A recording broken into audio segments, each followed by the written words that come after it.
Welcome to our friendly family panel, Let's Talk About Sex. I'm going to give it a couple of seconds to allow our viewers and our Zoom to filter in. If you're joining us via Facebook or Zoom, I do want to remind you that we will be taking questions and comments throughout the show. However, we probably won't be able to get to them or address them until the end. So with that being said, if you're watching via Zoom, I encourage you to drop your questions and comments into the chat feature located at the bottom of your screen. And if you are watching via Facebook Live, you can drop your comments and our questions in our comment section, and those questions will be filtered to us. Before I get started, I just want to quickly highlight the panel, the panelists, and what this whole entire event is about. So if you've been following our social media here at the Newark Museum of Art, we have been in preparation to celebrate our community pride celebration. So all throughout today, we're going to be celebrating the LGBTQ plus community, and we're going to be doing that through an assortment of panels. There's going to be some musical performances and interviews with celebrated people from the community, along with a cool after party and happy hour at the end. So we're going to always end with the party. If you know anything about the Newark Museum of Art, we love our community and we love to celebrate. So with that being said, welcome, and we are glad you joined us. Again, my name is Darryl Dwayne. I am the coordinator of community engagement here at the Newark Museum of Art. And I just want to give you some background really quickly on the organization that organized this panel today. So this panel was brought to you by one of our community partners, HMI. HMI is the largest and oldest youth-facing organization for the LGBTQ plus youth in the nation. And I think that's really important that we underscore that. In New Jersey, their services include group and individual sessions for counseling and case management, the provision of basic needs, advocacy, and training across many sites in Newark Public Schools, Maplewood, and Jersey City. HMI&J gives youth a free and safe, engaging, and supportive place to grow, share, and commune. And ultimately, that's what we want this panel and this discussion to be about today. So for all of you who are viewing from home, we want you all to know we're creating a safe space that no question is too taboo. We want you to feel comfortable speaking your mind and asking questions. And I just want to quickly do a round robin of my panelists who are joining us today. So with that being said, I'm going to start off first with we have our youngest out of all of us who is joining us from, and who is a current student at NYU. Her name is Samantha Joseph. She is studying theater, and we're so happy to have her here. We also have another one of our panelists. Her name is Sarah Sheddick. She is the manager of school programs at the Newark Museum of Art. So we're glad to have one of our own here on our panel. I also want to introduce Beatrice Simpkins. She has served as the executive director of the Newark LGBT Community Center and has worked with Hudson and Essex Community, New Jersey, and Charlotte, North Carolina, in the field of nonprofit program and development and management for over 20 years. So thank you so much for Beatrice for joining us. And then last but not least, our moderator and sort of our co-host for today, we have Amanda Simpson. Amanda Simpson is currently serves as the administrative and training coordinator for HMI&J. She works to expand the safety for LGBTQ plus individuals in the community through providing training workshops and consultations with other institutions. So thank you, Amanda, for joining us, and I'm going to pass the baton over to you. Thank you. Thank you so much for having me. It's wonderful to have this partnership with the Newark Museum. You all are right across the park from us, and I love that, we're able to kind of really wonderfully create this community. So the first thing I really wanted to do is just put in expectations for this conversation, whether you're listening to us, whether you're going to be typing your questions to us. We want to make sure that there's always safety, right? That's the main part of it. So what that means is if maybe topics we're talking about make you feel uncomfortable, the wonderful thing about virtual is you can click that box, no hard feelings, but that's the last thing we want you to do. The first thing we want you to do is say something to us, let us know, or maybe just check in and say, well, is this okay? Like, is this enough discomfort for me to feel? So just remember that we're here to make things feel safer, not to increase your anxiety or fear about anything. We also just want to keep some confidentiality. So, we want to create some safety here. So if some people are sharing things here, you're hearing things here from other folks, then we want to keep that here. We want to allow people to be able to share openly.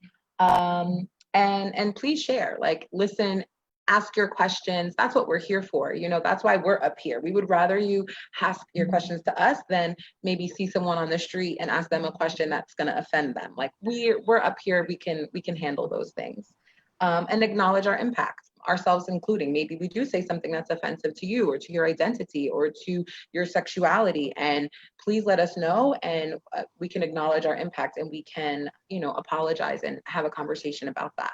So we just want to make sure, because we're talking about taboo topics, that we have some ground rules on how to do that. And then I want to do introduction. Well, we did the introductions, and I want to do definitions then, actually. So again, because we're talking about these taboo topics, I find a lot of times what the issue is that we're saying one word and we're thinking two completely different things about what that one word means. So definitions are important. So the first definition we really wanted to look at today was sexual behavior. And I think sometimes whenever we talk anything about sex, people always think sexual behavior and not understanding that that's one specific part of what sexuality is. So sexual behavior is actions, actually actively doing something, hugging, kissing, sexual contact with other people or with yourself. It's an action. Sexuality, right, is an umbrella term. And that it includes your orientation, it includes your behavior, it includes your relationship preferences, a monogamous relationship, an open relationship, long-term relationship. It also includes, you know, your thoughts, your fantasies, desires, beliefs, attitudes towards sex, values, your practices, your roles in your relationships. So we can have a conversation about sexuality and maybe not even actually talk specifically about sexual behavior. And I think that's an important point to make. And then sexual orientation. A definition for that is what gender or what sex that I like emotionally or sexually at this time. So sexual orientation, I always say it's kind of like a compass, you know, it's where you're oriented. It's what you like. It's whatever you're attracted to at this time. So we can also have a conversation about our sexual orientation and not necessarily be talking about sexual behavior. And for the panelists, does anyone want to make any comments about sort of the differences or nuances between these things? Or we can move on to the big definition, and this is the biggest definition, I think, for this conversation that we have to save space in. And actually, we can bring up the PowerPoint for this, for the graphic, and then we can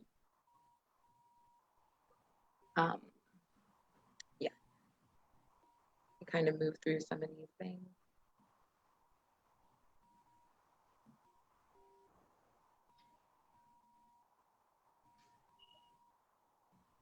Okay, so this graphic, I think, is probably the most important graphic to put everywhere in your school, in your home. And it really is, it was created for sexuality, but honestly, it should be for most of the things we do in our life with other people, and it's consent. And so Planned Parenthood came up with this wonderful, wonderful way to remember what consent means. Consent fries. Most people love French fries. So the F in fries stands for freely given. Consent needs to be freely given. It needs to not be coerced, not be forced. Think about maybe a situation where someone is someone's boss, right? And someone's an employee. Is that freely given? Likely not. And a lot of jobs have laws about that, right? Because there's a power differential there. So freely given. Am I freely excited and given this consent? Reversible, which means at any point in time, we can reverse and take that consent back, right? Oh, I consent to go on a date with you. No, you know what? I don't really want to go on a date anymore. Is that a bummer? Does that hurt? Yes. Do I have every right to take back my consent? Absolutely. The I in fries stands for informed, which means we need to know the information, right? Things like maybe we want to, well, definitely, we probably want to talk about our sexual history, our sexual health. If it is sex that can result in pregnancy, then are we talking about birth control? Are we talking about where and when and how and all of the information of it, right? Is this clear? Is there consent? Because I might be consenting to something that I don't have all the information on, right? Like you didn't tell me that you have a partner. That's important information for me to have.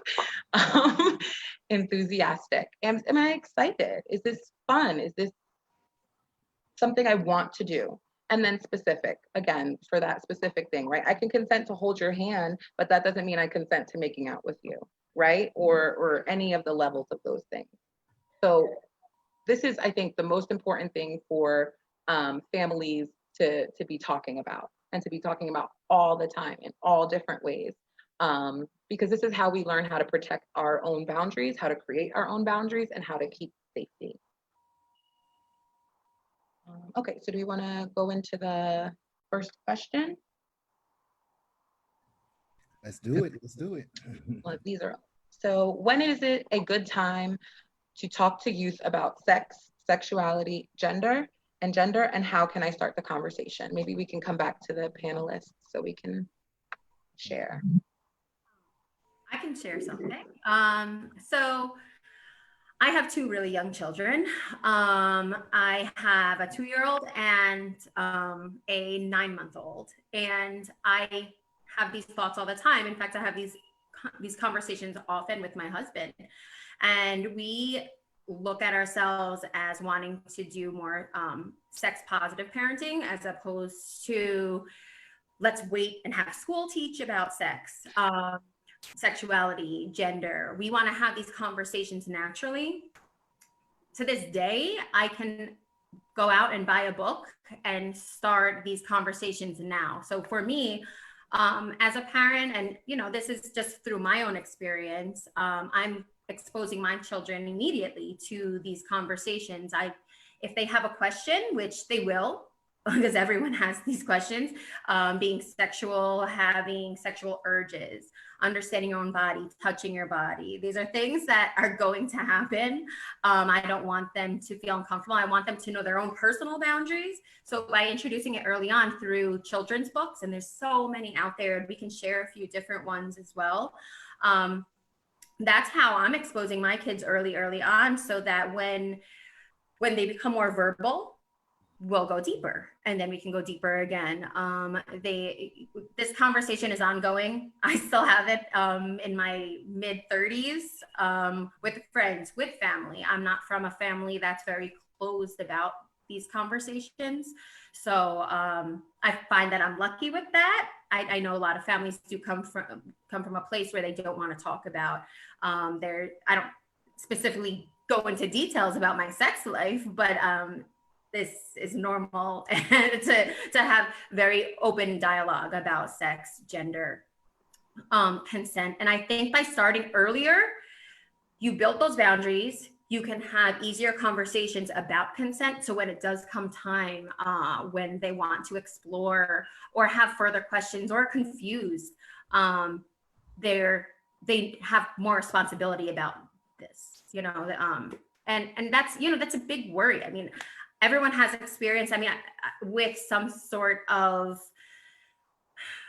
I don't want to say sexual abuse, because it's not true, but some sort of space where you weren't comfortable. Okay. And it could be a conversation. It could even be just a conversation. I want my children to know how to talk about it, know how to say no, that consent image that you gave. I had never actually seen that. I'm 100% using that. I 100%. I feel like posting it in their bedrooms. But that also, it creates a very innocent way to have these discussions. And I think that's where people get weird about, how do I talk to my kids? I don't want to talk about that with my kids. I want to say the stork, and say all these terms about how children are created, or even what's normal. Different is normal. Having all these different thoughts coming through your mind about your body, about other people, about sexuality, these are normal. It's fluid. I feel that sexuality is very fluid. I know people may disagree with that, but these are conversations I plan on having with my children early on. I expect probably pre-teen, I'll be having these conversations in depth, and I'm okay with that. My husband's prepared for it, and that's how I plan on doing it, starting with children's books and moving forward. I just wanted to chime in real quick to sort of like piggyback off of what you said about safety, right? I think it's imperative to start those conversations early because it is a matter of safety for your young ones, and just for the wellness of youth in general. Because as you said, unfortunately, most of us can go back in our thoughts and think about one situation where we were placed in an uncomfortable space, and it goes to say that that's because that person or persons that put us in that space, they did not have those conversations early, so they didn't understand the boundaries, they didn't understand the idea of consent, and they sort of, you know, pushed they pushed the envelope in that particular regard, and it ends up hurting not just you, but you know, all the people that you deal with moving past that. So it's one of those things where it's really important that those conversations start early, because we know, especially working with youth, that as young as, you know, preschool, little ones start making up their minds about what they like and what they don't like. And if you're shunning something, they tend to mimic you. So if you're shunning the idea of conversation about sex, or you're shunning the idea of having an open dialogue about gender identity, then that's what they'll do, because they mimic. And then you create this space where there's a lot more emotions repressed and then it leads just leads to an unhealthy adult life. So I really think that the conversation, you're really never too young to start that conversation. I grew up in a similar family style where open, thankfully. And the interesting part about that, growing up in the Bible Belt, because that's where I grew up in the South originally, is a lot of counter to that, right? To having these conversations. But I would like to say ultimately that me and my sister were better for it because our parents were willing to have that discussion. And yes, despite what some of their peers may have been doing, in the long run, when we were off to college and seeing some of the encounters that some of my friends encountered in college because their parents decided to shy away from that, I think ended up doing them a total disservice. So I would agree that having those conversations early does matter. I'm not sure if any one of our other panelists would like to chime in before we pass it back to Amanda. Yeah, I'd like to just give an example. So I'm a grandparent, and I have two teenage grandsons, and happy birthday, Darius and Demetrius. Today's their birthday, and a young granddaughter as well. And I grew up for myself during my generation of being raised by, you know, in a religious household with a certain culture, Southern Christian existence. You did not talk about sex at all. Okay, it was never discussed, never. And so here I am growing up trying to figure out my sexuality, and there was just nobody who talked about it at all. I knew that there were, you know, LGBTQ people in my community. You know, those relationships were explained away as, oh, those are, you know, these two women that are living together, those are aunt so-and-so and cousin so-and-so, and oh, they're sisters, you know. So we had all of this covering up and stuff. And so now, you know, years later, I have an adult daughter who is raising my grandchildren, and her parenting style is yeah, my parenting style was way more open than my parents. Hers is even more open than mine, and that's a wonderful thing, because in that household, in their household, you know, the children are very comfortable discussing their bodies, discussing who they like, who they don't like. And that really is because as a parent, I think my daughter recognizes that, you know, when we worry about our kids growing up, we worry about education, you know, we worry about their safety, we worry about, are they healthy, you know, but we don't understand that as parents, they're looking to you for guidance on sexuality as well, because your children are going to become sexual beings, whether you like it or not. Exactly. Whether you want to, you know, come to terms with it or not, because you did, you know, you know, that's why I have children. I was a sexual being. And so one day I asked my daughter, I said, you know, are the boys, you know, talking about sex? Are they, you know, interested in anybody, have girlfriends or boyfriends? And, you know, and she said they were driving in the car one day, and she just kind of said, hey, you know, boys, who do you like? and they were like, well, what do you mean? Who do you like? You like boys? No. You like girls? No. We'll let you know, when we decide. And so in that household, the discussion of sexuality is part of the development of the children. It is part of how they become responsible adults. It is not something to shy away from. It is not something to be uncomfortable about.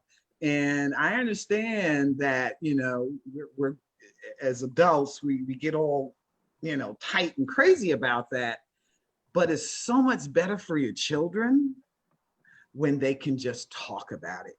And wouldn't you rather them talk to you about it than someone else? Because who loves them more than you do? And I understand that if you're a straight parent, you have a non-gender conforming child who's growing up in your house, and you may not, be able to totally relate, but you can still talk to your child because that's your child. Yeah. And so, and it's like Sarah said, there are books, there are resources, there are organizations, all to help you direct that conversation. But the more you can relax about it, like asking them, hey, what would you like? Would you prefer Frosted Flakes or do you like Fruit Loops? Same kind of conversation. Think of it in that way. Do you like yellow as opposed to blue? Do you like hamburgers as opposed to hot dogs? Because how they learn to love themselves in the fullness of who they are will come out of those really comfortable conversations that you have with your children. Yeah, I just want to chime off of Miss Beatrice. Thank you so much. Although we're generations apart, my upbringing was pretty much the same. I grew up in a very religious immigrant household. Sex was not talked about at all. And it wasn't really until I got to high school and I sat in my health class, and I'm actually quite thankful for the type of health class I had, because it talked openly about what does pregnancy look like, STDs, what does it mean to be sexual with yourself, and were there some qualms with that as well? Absolutely, in the way they were teaching us. But the fact that that was even a conversation that was happening was so mind-blowing to me at that time. And I'm thinking about what would have happened if I had those conversations much earlier on in my life, and seeing how to connect with that. And like, just coming from the young perspective, growing up, it would have been a lot more comfortable just being able to have these conversations openly, rather than it be something that's shied away from or shamed, or something that is like taboo. It really isn't, because it's a part of everyday life. It's a part of why we're all here. So the fact that that tends to be shied away from really ends up hurting us, I'll say us, in the long term. And obviously, if the conversations start much, much more early, then the comfortability is already there. So as the conversations get more nuanced and complex and they shift over time, there's a good foundation already set in stone, so the kids feel safe for that conversation to happen. Mm-hmm. Wonderful. And I want to just add to this. I know we have a bunch of questions to get to, but for me, I think this is a point, in addition to all of these wonderful points, is that we are already always talking to young folks about sex, sexuality, and gender, whether we recognize it or not. There's a lot of implicit messages like underneath the surface. Close your legs, sit like a lady, be a man, toughen up. Those are all that's messages that we're sending to our young folks. Oh, you look so pretty versus handsome. Why do we have these gendered things about beauty, right? Why is it so awkward to say that something is beautiful if it's masculine? Or to say that something is strong if it's feminine, but also across all sexuality, right? And understanding that they're always getting these messages. Actually, in New Jersey, the core content standards, like on the curriculum for New Jersey in kindergarten, one of the things kindergartners are supposed to be learning is gender roles. So it's actually is important. I don't know what those roles are, or who wrote them, or how they're being taught, but that's what's mandated, right? So I think we have to recognize that it's already happening, and it's about being intentional and mindful about those messages that we're sending young folks. Exactly what was said here, right? If the first time we ask a question or we see something sexual, we get put down and told us to oh, you're nasty, don't do that, right? That's a deep message. That's what if the first time we went and reached for some kale, someone was like, that's nasty. That's why nobody eats vegetables. Anyway, it's another story. But still, right? It's like it's important. So yeah, I think that's, you know, not forcing, not ignoring, not restricting this conversation, allowing folks to talk about it. Just like we talk about a lot of other taboo topics. I'm sure we're talking with our children about religion. I hope we're talking with our children about money. I hope we're talking with our children about politics. These are tough conversations, and our children might have a different perspective than we do.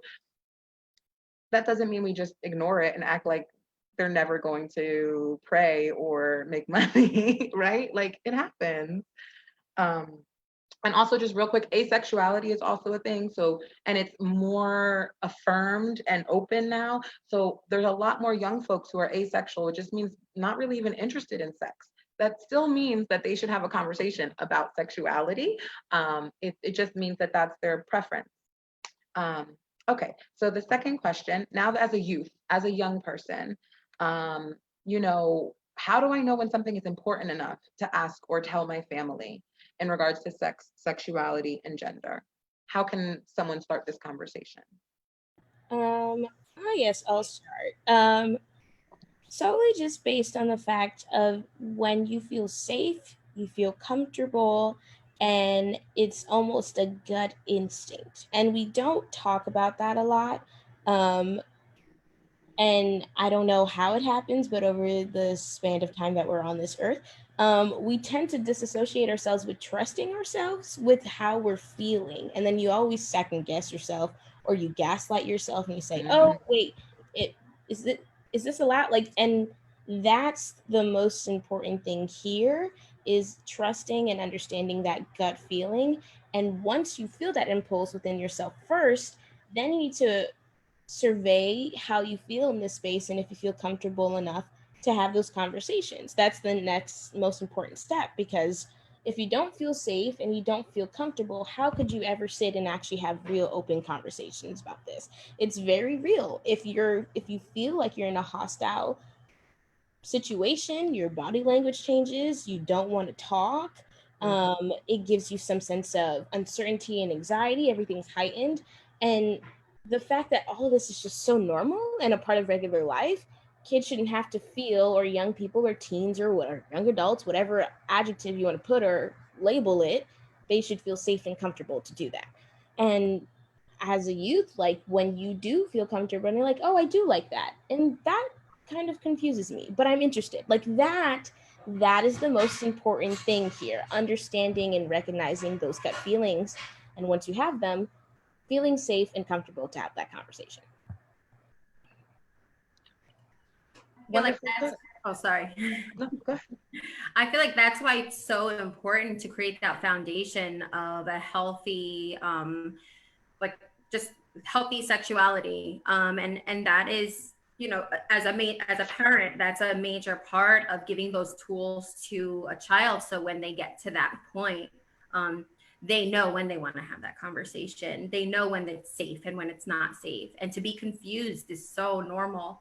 And it's an ongoing thing. And we're always learning. And I think that's also a great conversation to have as children are growing up, so that they're not thinking, oh, is this weird? I don't want to say that. Someone's going to look at me crazy. Because everyone's gone through some sort of anything, really. And if they haven't, the best thing you can do is listen. And I think that, I mean, I'm a manager of school programs. When I train teachers, I tell them, your number one tool, Daryl knows this, is to listen to your audience. So that's something I'm always trying to drive into everything and anything I do. The more I can listen, the more I can learn. And I think this goes in the same conversation, and helping when your child becomes a teenager, a preteen, an adult. You know, it doesn't matter when, whatever they feel safe to share, be ready to listen. I'm going to piggyback off of that, what Sarah and Samantha said about safe spaces, and just being an adult and being upfront about saying, I don't have it all figured out, and neither will you. And as I'm an adult and I'm still, you know, growing as an adult, I'm still figuring things out. I think that it's imperative that we share that, because I mean, we've all were little kids at one point, and when we looked at adults and parents, we thought they had it all figured out.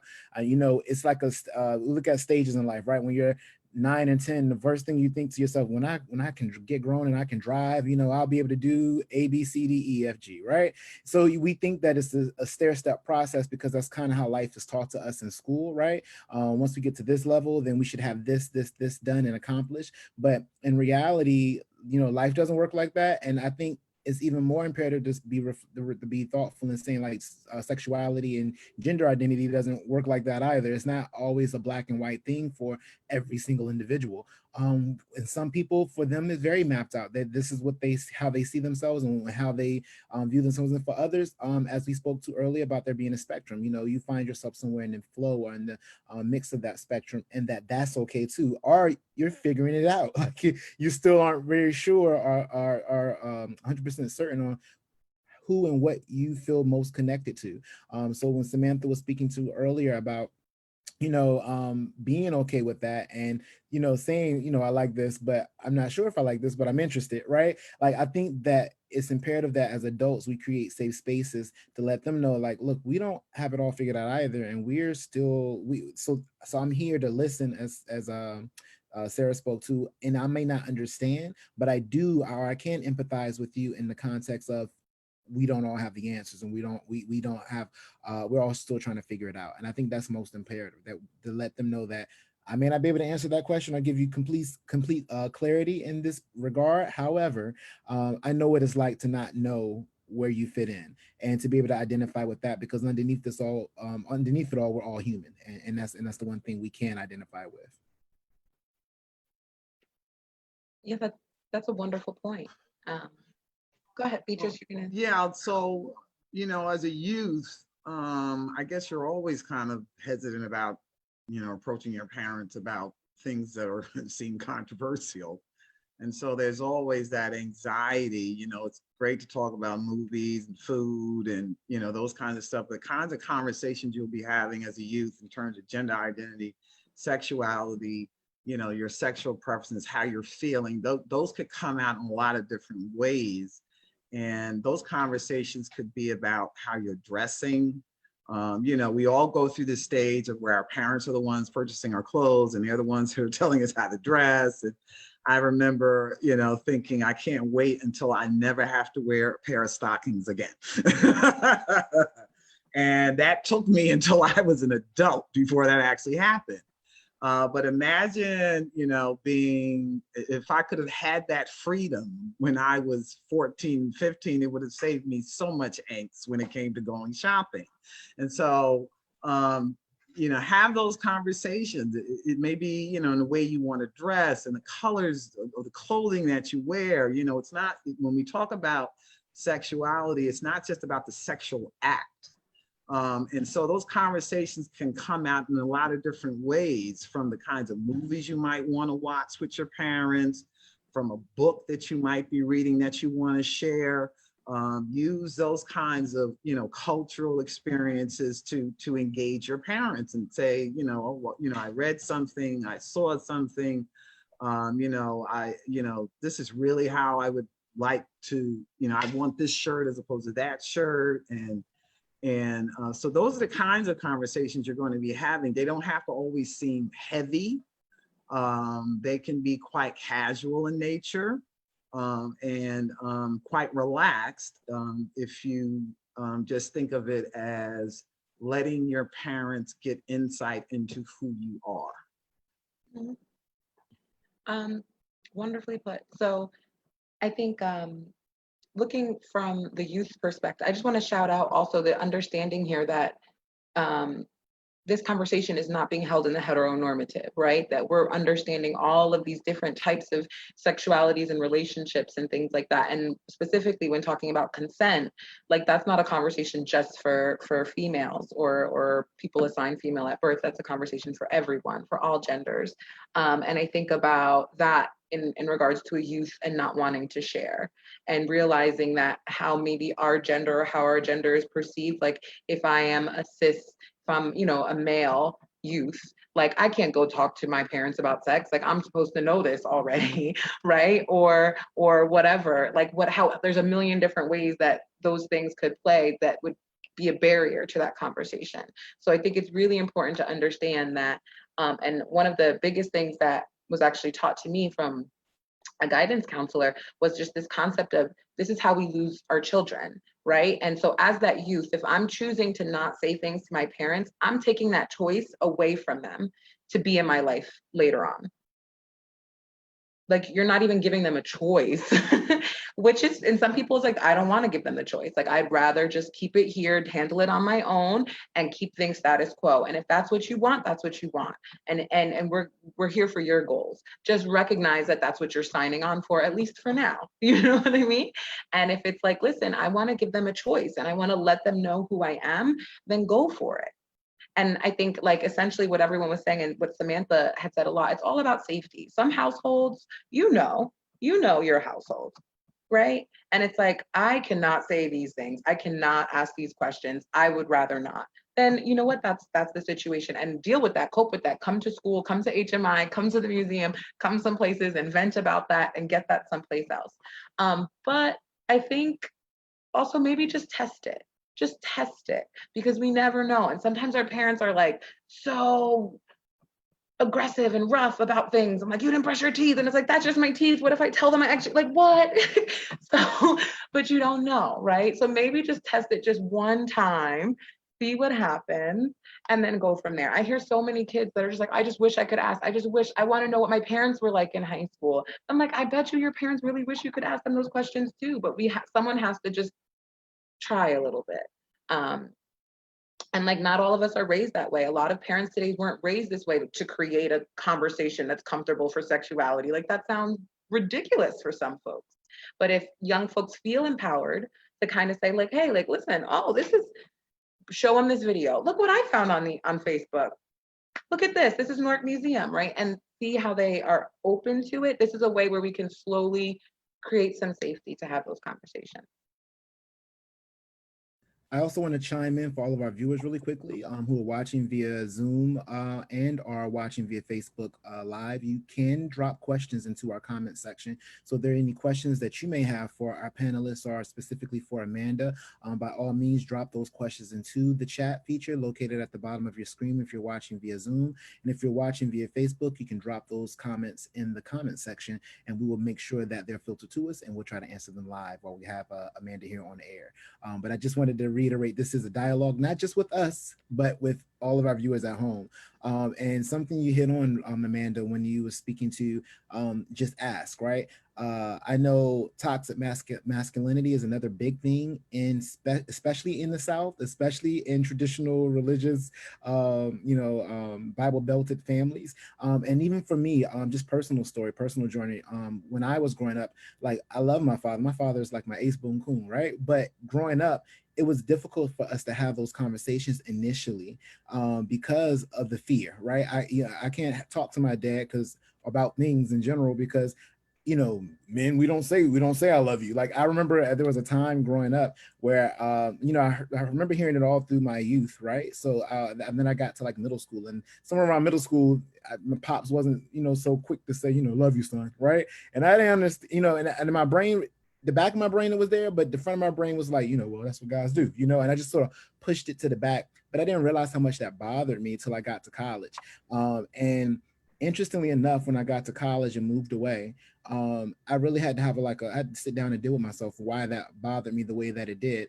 And what was the direction that I took or how I was led was, well, you have to be the change that you want to see. So if you want your father to exemplify these things and to be more endearing, to be more verbal about how he feels in your interactions with him, then you have to lead the way. So for me, as you said, just sticking your toe out. At that point, I was like, I'm grown, so either he gonna ride with it or he not. So I went and I remember the first time, like, I told him, like, as a grown up, like, I love you, Dad, and hugged him, and that was a little different, again, because that wasn't how growing up Southern, unfortunately, that wasn't a common thing. You don't, you after a certain age being a guy.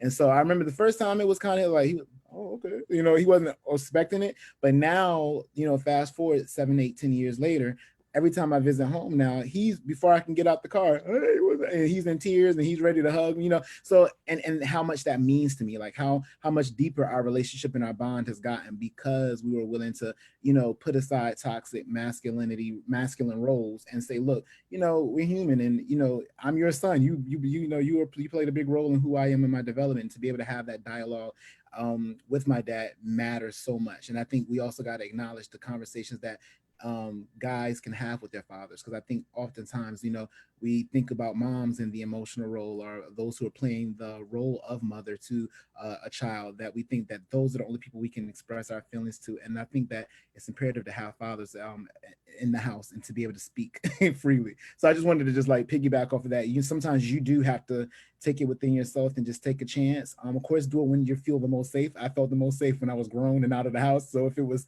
in my head, if it went left, then it was like, I'm grown anyway. But you know, you do, sometimes you do have to step up and be willing to take that chance. But I'm going to pass it back. And again, viewers, if you have any questions, drop them in the chat.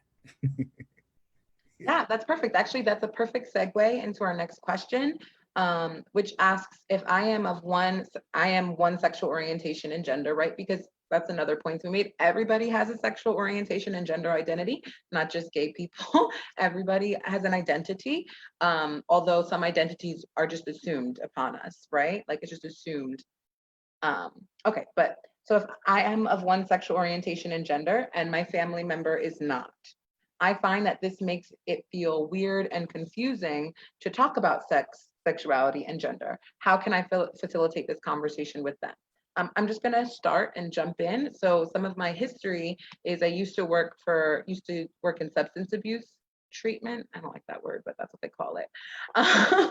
And I was lucky enough to get to run a outpatient program for pregnant and postpartum women on methadone.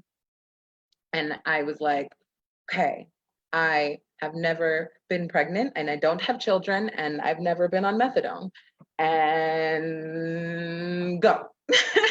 And I just think that, and even like, you know, people were concerned, like, are you sure this is how, like people told me don't. And I'm like, I cannot, like, I just can't have this conversation with people and ask people to share with me and not be honest about who I am and in relation to that. And to me, it worked out really well. And I think I was respected because of it. Not to mention, I mean, this was like years ago, like I should, like, you know what I mean? Like, I think we just have to, the elephant in the room is there's some differences here. Let's talk about these differences and then we can continue on and have a conversation. So to me, I think we just have to just say it and say, and the worst thing, oh, please don't do this. The worst thing is when folks try to tell me about my womanhood or tell me about my sexuality. Well, if you didn't wear that, then it's like, oh, how, oh, no. Sorry. Like it's just be mindful of what we're telling even adults. Well, why don't you just go to the store and buy the milk? Do you know what it's like to be a young person going to the store nowadays and people looking at them and thinking that they're like, we have to acknowledge that there's differences in the identities. Oh, why do you feel unsafe? Because you don't feel unsafe. Like, we have a different identity here. So just really like acknowledging that, and then we move on and have the conversation. Anyone else? How do we facilitate these differences? I don't know how. Oh, sorry. Would you want to go, Sam? I was just going to bring up a conversation Sarah and I had a while back about gender and safety. We were just talking about going to get lunch, and I believe it was me, Sarah, and another colleague in the office, and we were just talking about the differences. And I was, as a guy, blown away because they were waiting to gather as females to gather to go together, and I was like, well, why do you have to wait for, you know, so and so? Just go ahead and just go. Like, what are you doing? Like, you're going to end up missing all your. So I'm just taking it matter of factly. And then Sarah had to break it down along with our female colleagues, like, no, you don't understand. Like, going to the corner store to go to pick up lunch in the midst of a downtown area, like, it's a lot of oogling, a lot of like, it's just all these unwanted like commentary. And I'm sitting and I'm like, as a guy, like perplexed, like, that happens. Like, so I do. I just wanted just to acknowledge that really fast. And Sarah could probably speak more to that a little later, but I just wanted to chime in. So Samantha, I apologize. It's all you, but I just felt the need to highlight that. No, don't apologize at all. That's actually where I was gonna go. Like, it's very interesting to be a girl, which is very hilarious because it should just be another day, but here we are because of a lot of structures and things that have been set in place for people to work through. And I'm a cis woman, like Black woman, and there are a lot of layers there, number one. And then on top of that, like growing up, I can remember the first time I was catcalled. Growing up, I can remember that I couldn't walk by myself home from school when I turned this age. I remember that if we were going to take the bus, I needed at least 3 other girls with me. Like, these are real conversations that need to be had. Like, and I've gotten into really heated conversations with male people in my family. I've gotten into really heated conversations with other women in my family about things that happen and no one ever talks about them. And then we're sitting grown now and it's like, no, sorry, I can't go running right now because I'm worried. And it's like, what do you mean? And it's like, oh, I just want to work out, but I can't run right now because it's a little bit too late. And it's like, what? So then, but then it's such a, it just makes sense in my head that, like, I mean, and I'm in New York when I'm in school, and it's like, no, girl, we are not hopping on that A past 10:30. Like, it's not. These are things that happen and no one talks about them, and these are systems that have been set in place. And rather than being like, oh, well, this is just how it is, ask, why is this how it is? And that's the most important thing. Like, I think just to the base of this question, you need to learn. If you don't know, open a book. Google is a very beautiful source. These are all things that are very accessible to have for you to learn first before you can even approach these conversations. Because I know me, when I'm approaching things that seem daunting or I don't know what's going on, I will jump into research mode. I need to know what I'm talking about to have these conversations. You know what I mean? And that's the biggest thing, whether it's like, I'm a parent and I don't understand how my child identifies. Great. You're confused, just like probably they are. Open Google up. They are going to help you. Talk to your friends. Read some books. Instagram's a great source now for people who want to learn. There are easy, like, infographics. Like, just starting that conversation of I need to learn and unlearn things sometimes, that's great. That's all that really matters for me. So And I'm also just gonna jump in there real quick. I love that, and I think in all of those educate, and also even if we're not going to educate, because not everyone has enough energy to do that or priority to do that. Can we at least just not assume? Let's just not assume that we know other people's experiences. Like, that seems that seems like a common thing that we can all agree on. Okay.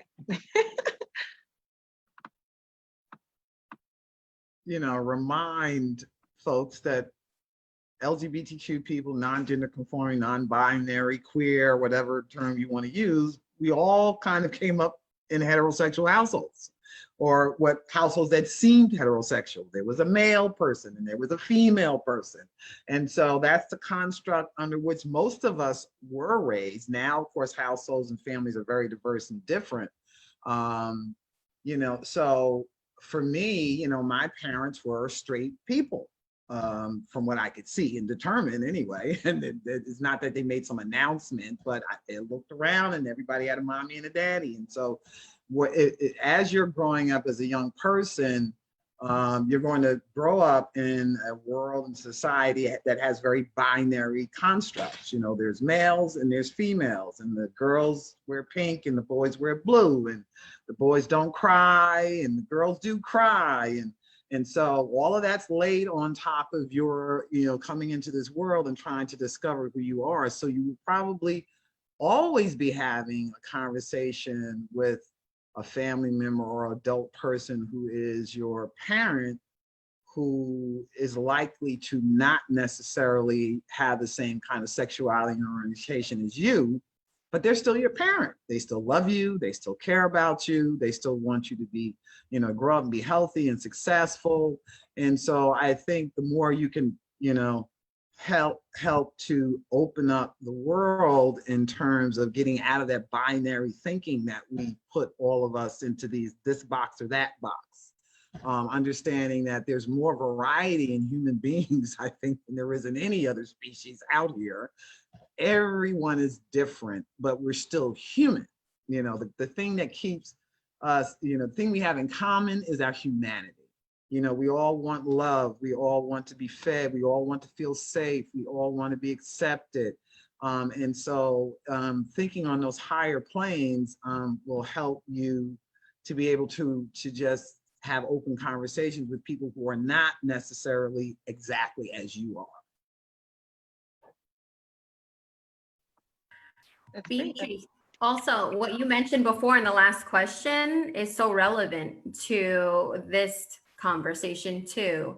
You know, change different clothes that we wear, you know, and making those assumptions, but having that conversation in not so sexualized terms of like, do you want to, you know, who do you want to have sex with? And, you know, not being so abrupt and everything be focused on that. There's so many layers to gender, how you identify, sexuality, desires, fantasies, those types of things. And even with clothing that you wear, the books that you start getting interested in, maybe the things that you're researching online, you know, those are the areas where you can have that conversation if you are not identifying the same with your child or whoever you're having that conversation with too. You know, that was wonderful how you brought that up, because it kind of like put light bulb over my head, or you know, other just how, you know, how when my kids grow up, you know, how can I have these conversations as well, you know, not just from introducing them so that they're comfortable, because it doesn't necessarily mean they're going to be comfortable. Like, come on, I'm their parent. I'm going to embarrass them. They might not want to be around me at all for you know, a few years. You never know. So just going into terms and looking at everyday objects, everyday living, you know, pop culture, media, conversations that are being had just through scrolling, you know, scrolling through anything, even if it's, you know, just a movie, you know, anything like that, are great ways to listen and learn and have those conversations with people who you may not see the same way, you know, you might not be looking the same, you know, I don't understand this. So that's a fantastic way to then bring up those conversations, or have your child bring up the conversations, you know, who do you like? I love that. Mm-hmm. Right. Very And simple. just to jump in, I think, yes, I love that question. And also, what does it mean to like? Exactly. Like, I think a lot of the work that I do is like kids come in, I'm like, I don't know how I feel about this person. And it's like, all right, well, let's figure it out, you know? And I think a big part of, I technically am a millennial according to whatever. I love millennials.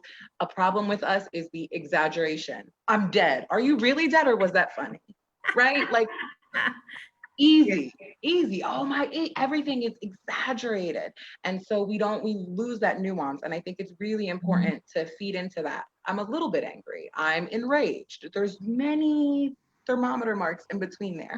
So just saying that about, you know, and learning those things, having our parents help us figure those things out is really nice. Also, just to self-disclose a little bit, and this has really nothing essentially to do with sexual behavior, but for me, like, I'm a cis Black woman as well, and I thought that athletics was not for me, because it was either going to be, I was going to be a tomboy or not, or athletics were not for me. And I was like, you know, just being honest, I was like, I want to be sexy. I'm not a tomboy. You know what I mean? Like, I need to look cute, and I need to, you know what I mean? And it's not until now, until we have this new mainstream culture of fitness, that we're seeing athletics and fitness and sexiness all come together. And so it's about having those sort of conversations with young folks too. Like, what do you want to be doing with your time? Do you want to be doing archery? Do you want to be, you know what I mean? Do you want to play piano? And what sort of messages? No one ever said that athletics wasn't for me. I just picked that up. Like, I just knew that's what I saw, you know? So really uncovering those implicit messages so that young folks can, you know, like it would have been great for me. I had teamwork and all of those things to get involved with that. And then also, Sarah, you mentioned media, which is kind of our last question. I know we're getting close to the end here, but it was perfect. I think a lot of times, the first time we're having these conversations about sex, sexuality, and gender are around media, around music, movies, books, Instagram, social media. And I mean, I guess if we can just speak to that, there's some problems with it, but also and I know Beatrice also brought up the media as kind of using it as a tool, as a tool to start these conversations. I'll lead, especially since we're running low on time. But I just quickly, you're right. Media, I think, affects how we not only digest the world, but also ourselves. I notice, especially in our millennial range, we base a lot of things off of how do others perceive me, right? So, for example, I've even known myself sometimes. I've noticed, like, when I'm posting stuff on social media, why am I posting this? Like, am I posting this for likes, or am I posting this to flex? Like, what is the reason behind me posting this? And then even noticing the difference in the engagement of my posts, right? So if I go on IG and I post a beach pic, I'm going to get a lot more likes than if I post a pic of me, at a restaurant, right? Or if I post me at the gym, I get a lot more views, right, than me posting teaching a class, or running a seminar, or speaking at an engagement or an event, which I find to be interesting with how why are my peers, or not necessarily my peers, but the people in general, more in tune to look at things that can be sexualized, right? You think about the beach, or you're halfway close to being unclothed. You think about the gym, again, you're close to being unclothed. So as opposed to how you're viewed in a professional setting. So I just find it interesting that media and social media, how the role that it plays and how we digest ourselves, along with how others digest us, and why that's such a big deal mentally for us, as well as for how they, what's the word I'm looking for, how they mentally consume us as well. So I think that's interesting detail. I would like to hear maybe from two more of our panelists before we sort of bring it to a close. So if anybody else would like to chime in. I'm just going to go ahead and chime in really quickly because I was literally raised by television. And I'm at the cutoff. I'm technically Gen Z. So, like, we're ready to burn everything down, which is, like, I guess, okay. Like, we're trying to dismantle systems of everything. Whatever. Most importantly, though, is I was raised by television, essentially. Like, a lot of my first understandings of, like, love were coming from cartoons, and it was very heterosexual. It was very like one woman and one guy, and they fell in love and happily ever after, the end. And then it wasn't until like maybe 5 years ago, like when I'm starting to get into my teens, where like real shows were starting to pop up where like, no, like, yeah, like you can be trans, it's okay, you can identify different ways, your pronouns can be them and they, and you better respect them. Like, these are major shifts that are happening in the media right now. And like, if you want to learn about them, there's a great Netflix documentary about disclosure on how trans people have been depicted in all of television and film. Pose is an amazing show that depicts real life of people in ballroom culture, what it means to protect themselves, who's your actual house and family, and who actually loves you. Like, these are real portrayals that, had we had them much earlier, these conversations would be much more easy to facilitate. So also just be mindful of what you're allowing your kids to watch and what you're allowing your kids not to watch. And like, what are the questions behind that? Why are you not letting them watch that, but you're letting them watch this? Like, these are things you have to unpack with yourself. And also, like, media is probably the biggest way we influence ourselves, we learn. So just understand that things are changing, and that's good.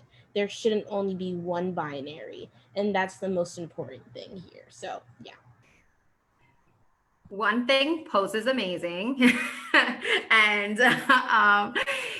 just even, using actors who are real trans is phenomenal. You know what I mean? We're in an age that when I was growing up, I didn't see these things. I grew up in the 80s and 90s. You'd see some, but it wasn't portrayed in like real time, we can kind of relate in a different way today. And I think we're able to have those conversations much easier. So like Daryl, when you're talking about Instagram, like what was my intent to post this specific image, like on the beach in my swim shorts, like I think that media, when we're looking at it, thinking about the real intent behind it, and that allows for the conversation. It's almost like that idea of when we're doing something, why do I feel that way? And then you ask again, why? And then why? You get deeper and deeper. And I think that we can have a better understanding whether it's media showing something that's very fake and sugar-coated, or what people think we want to see, compared to what's possibly real. I think media is helpful in that sense because we can dig deeper into it. And, even at the museum, we look at art all day long. It's phenomenal. It's amazing. And we get to talk about it. And the whole point is to find our personal connection a lot of times to the art, at least in like our education department. So I use the media the same way, and to kind of get deeper and deeper and get to those harder questions and conversations.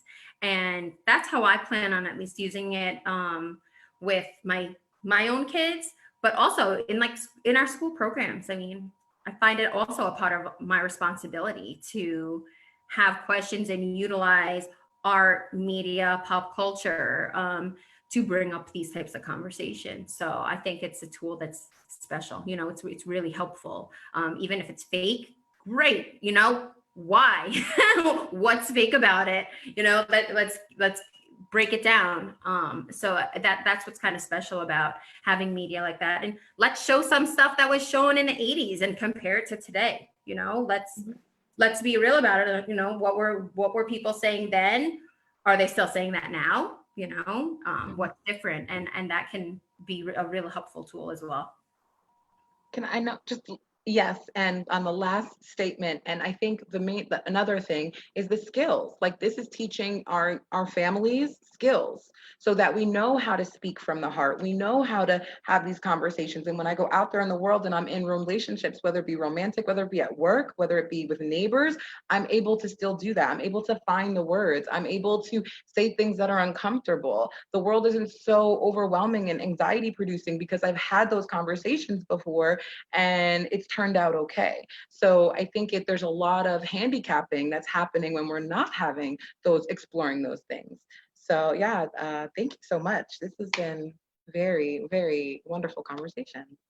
And I just want to again reiterate the thank you to the panel, the thank you to Amanda for organizing this panel. You all have been so amazing to be so honest and candid, and I'm hoping that our viewing audience also appreciates that, because this is what we hope the future looks like. We hope that we create these spaces where this is a much more common zone where we can have these discussions with our families and our friends and our loved ones. I do want to reiterate, we have a lot programmed for you today. So I know you might want to check out maybe this Saturday. So I know everybody's like, I'm going to break out, maybe go outside. You can take us on the go. You have your mobile device, take us to the beach, take us to the grocery store, pop in your earbuds, because we're going to be bringing you informative programming and fun, I would like to call it edutainment programming throughout today. So with that being said, next up we have exclusive video drop from the Grammy Museum Experience Prudential Center. So we've been doing some collaboration with our community partners, and we're super excited about this collaboration. And you're going to get a chance to get very familiar with two recording artists who are also a part of the LGBTQ community, their experiences. You're going to get a one-on-one in-depth interview with those two individuals. That will be with Wafia and Calvin Arsenia. And you're also going to get to hear them do a little doodly, for lack of better words. They're going to sing and perform. So Wafia's renowned vocalist. She also will be playing the keyboard. And then we have our second artist, Calvin Arsenia, who'll be singing, and he's a harpist. So he's going to play the harp while he sings. So this is going to be really, really cool, really, really dope. And again, that's from our community partners, the Grammy Museum Experience at Prudential Center. So Newark is full of little gems. If you didn't already know that, this is why you need to visit when the city reopens. Because not only the Newark Museum of Art is a cool space to be engaged, but also along with a lot of our community partners you'll get to see today. After that, we have our LGBTQ rights panel, which is hosted by Equal Space. The title of that is Where Are We Going? We also have, following that, an exclusive video from the New Jersey Devils, another one of our great community partners. They're going to be dropping a video on our Facebook page, the story of Eli, or This Is Eli, I should say, about the first transgender, let's say noted hockey player who is a fan of the New Jersey Devils, and you'll get to learn more about Eli's story if you tune in at 4. And then following that, we have our virtual fashion show with Marco Hall. So we'll get to interview the designer from Newark, New Jersey, Marco Hall, along with seeing a beautiful, amazing fashion show. I got a sneak peek, so it's great. And then we have our happy hour. We're closing out with the happy hour with Kenneth Kyrell. We're going to be interviewing DJ Kenneth Kyrell. And after our happy hour, we're going to then go to our after party. So you got to make sure you register for the after party because it's going to be in the VIP room. We're not going to have that stream live. And when I say Kenneth Kyrell is amazing, he's amazing. You're going to want to tune in. Not to mention, we got to shout out Cool Vines for crafting our Newark Pride cocktail, Newark Under the Rainbow. So if you have not picked up your ingredients, you can head there now and you can get the discount or use the discount code NMOA 2020 and you'll get all the ingredients for a discount and you can drink with us later on today. So a full day for you. Take us everywhere you go. Plug in. Thank you again, panelists. Thank you all home. Thank you. NewarkMuseumArt.org. Check us out. Have a good one. All right. Take care, everyone. Bye.